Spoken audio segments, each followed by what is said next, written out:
Mabuhay! My name is Patrick and you're watching Corona Pilipinas.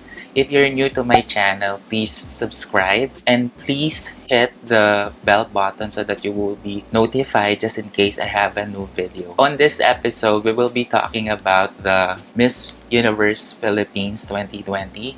So that's the first edition. Siyempre, kailangan magkaroon ako ng review about it because Corona Pilipinas yung name ng channel ko and I'm not talking about our own queens. What will I do is I will just review yung top 5 questions. They were just given 30 seconds there. Yun yung i-review ko. Alright, so for the first top 5 contender, it's going to be Michele Gumabao. The first question that was given to her was, if you are under strict quarantine and isolation, what is the most important mobile app for you and why? She answered Bible app. Based from her answer, I feel like it was sincere enough. Yun nga lang, I still find some opportunities like when she mentioned mental health and sanity. I think those words are just the same. And parang medyo naging palabok yung dating niya. And I really like yung mismong facial expression niya tsaka yung eye contact niya with the judges. I think may audience din naman dun sa mismong event. What I really like also about her answer is it has a story. That's really how you should answer questions. Tell something what you are doing, specifically your own experience para mas maging mas authentic yung kalalabasan ng pagsagot ng question.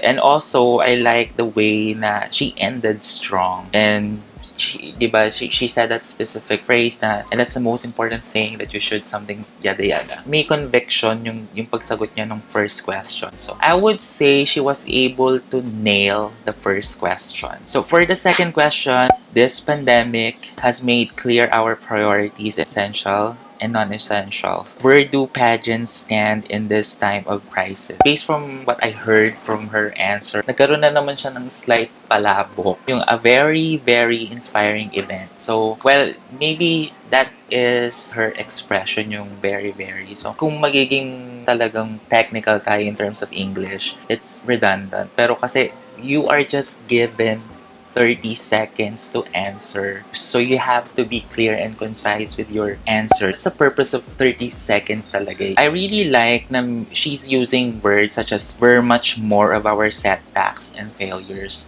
She could have told the judges what she did during the pandemic. Mas maganda sana kung ganun yung sagot niya kasi on an audience perspective kasi it's really hard to grasp whatever that she's talking about that time. Kasi it is something general. She was able to answer it with conviction but yung mismong, yung laman ng mga sinasabi niya dun sa answer, may kulang. Hindi siya masyadong personalized. For Cavite, I like this girl. I like yung commanding peg niya sa stage. I love it. So her first question is, what advice will you give to a first-time voter for the 2022 election? Well, that's really the exact term for right to vote, which is suffrage. But if you are answering, I think she could have used simpler words. Kasi may mga nanonood din tayo sa TV, online. So, in order for you to be more effective in giving your insight to anyone, especially on a televised setting, you should use only simple words.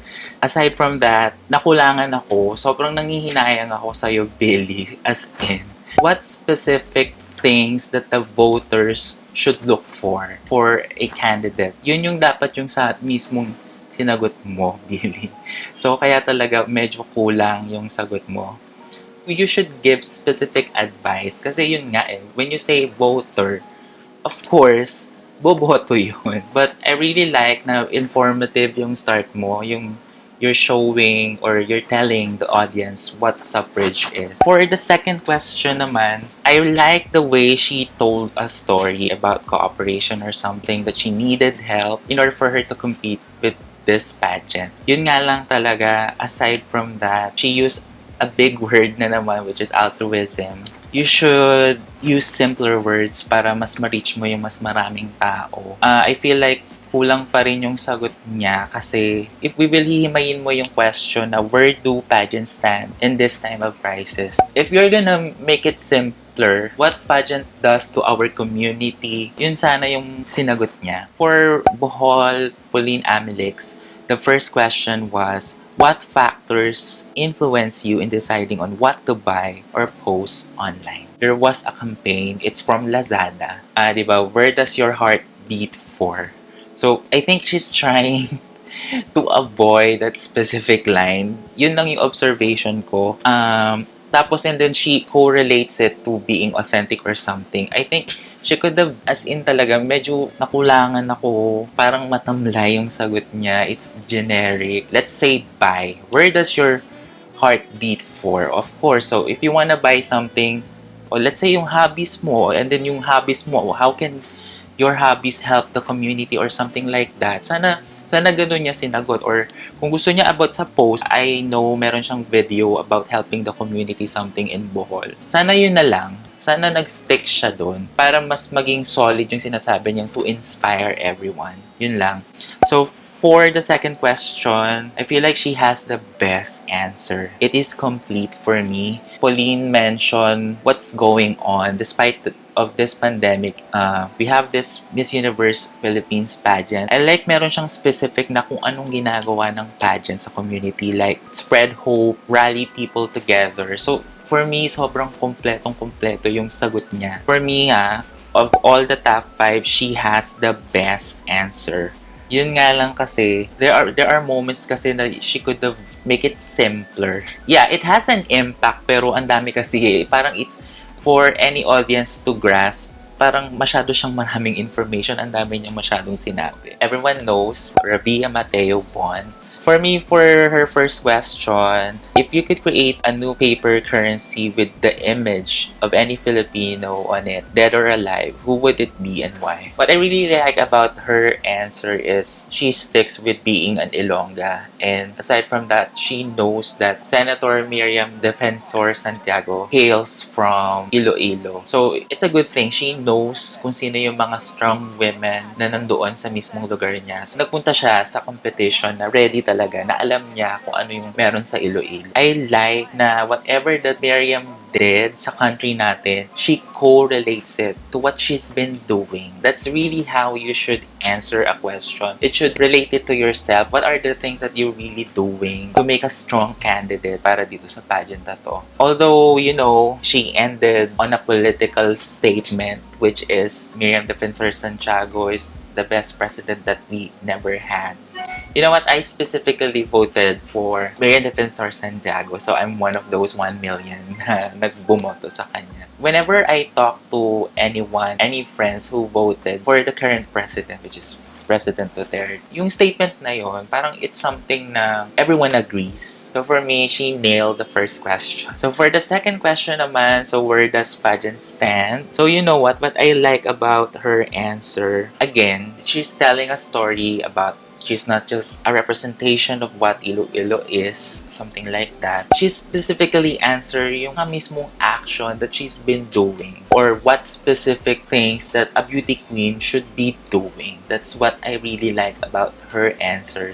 I honestly felt like she nailed the second question too. Although, mas gusto ko yung sagot ni Pauline. What I like about Rabia's answer is it's clear and concise. And she was answering the question, I felt the passion inside her. So, yun nandun talaga yung conviction niya na it really came from her heart. Yun talaga, mas malaki yung impact. Kasi yung dalawang question for me, si Rabiya, nasagot niya talaga. She nailed those two questions. So, for the last one, it's Bella Ysmael of Parañaque. So, for the first question, to a child who has never seen a pageant, how would you describe a beauty queen? For me, what I really like about Bella Ysmael is she's very descriptive when she's giving her answer. If you're listening to her, yung magpa-function talaga yung brain mo, mapipicture out mo what she's telling you. And kumpleto siya sumagot. Diba sinabi niya what a beauty queen does, a beauty queen is a role model, something like that. So, she nailed the first question. Ang problema, kulang siya sa oras. So, for the second question naman, what I really like about her is, alam mo yun, yung mapipil mo sa kanya. Nung pinasok niya yung pageant, she really researched a lot. Well, everyone knows naman talaga na we are a nation who loves pageant so much. So, yun nga lang talaga, when she was telling that story that we love pageants, medyo sayang yung oras dun. Kasi sa dulo niya lang na sinabi, ano yung ginagawa ng mga pageants sa community, something like that.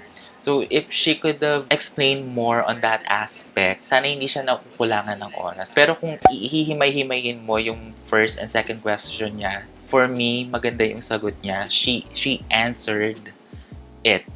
Yun nga lang, ang opportunity na nakikita ko sa kanya is medyo mahina yung boses niya. May confidence, nandun yung confidence. I think siguro yun talaga yung mismong personality niya. Pero medyo malamya kasi yung dating.